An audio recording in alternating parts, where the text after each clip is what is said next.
The former head of the task force investigating Melbourne's underworld murders has admitted he didn't follow the correct procedure when issuing search warrants. Retired Detective Inspector Jim O'Brien says he often failed to direct his officers to make a sworn statement when applying for the warrants. As Danny Morgan reports, the administrative bungle may have compromised hundreds of criminal cases, including the drug charges against crime boss Tony Mockbell.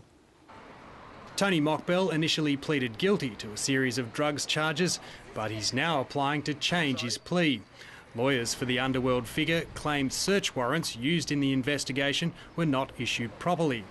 The former head of the Piranha Task Force, Jim O'Brien, today confirmed that on most occasions he didn't require officers to swear an oath when he witnessed affidavits for search warrants.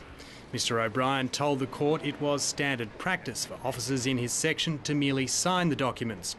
He admitted with hindsight his failure to hear an oath contravened the Evidence Act.